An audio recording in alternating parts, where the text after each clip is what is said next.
Good morning, everybody. My name is John Andrews from The Economist, and I'd like to welcome you all to the Economist European Sports Integrity Summit. I'm going to say just a few words, not too many, because it's after all the speakers who are more important than me. But I do love sport, and we're in the year of the Paris Olympics coming up. Now, dictionaries, they talk of sport as amusement or diversion or fun. And in a way, when you look at a dictionary, competition is an afterthought. It's not fundamental to a sporting activity. Well, I take a rather different view from the dictionaries. Sport, in my opinion, must always involve competition. Without it, all you have actually is exercise.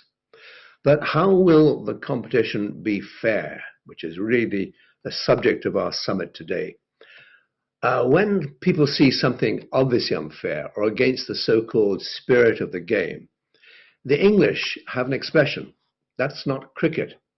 Now, given that there have been several instances of cheating and indeed of corruption in cricket, I'm not sure that the expression actually makes a great deal of sense.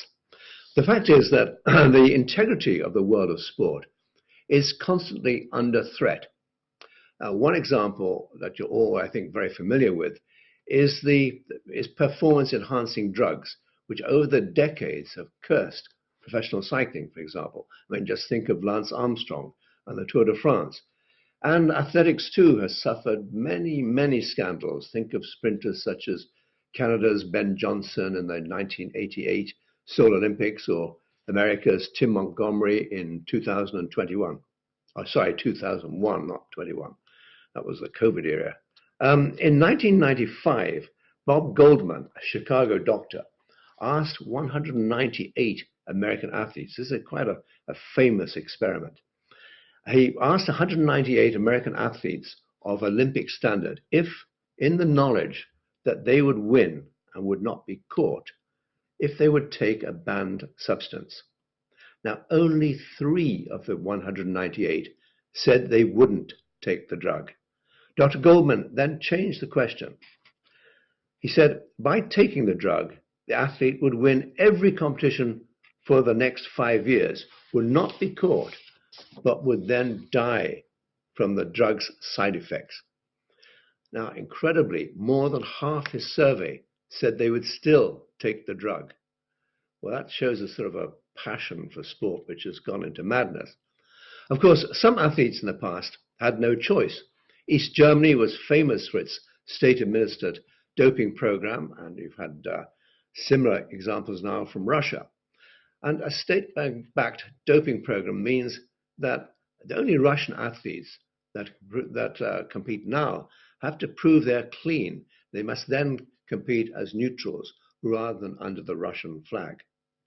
Now, drugs, I know, are the obvious threat to integrity, but it's not the sole threat.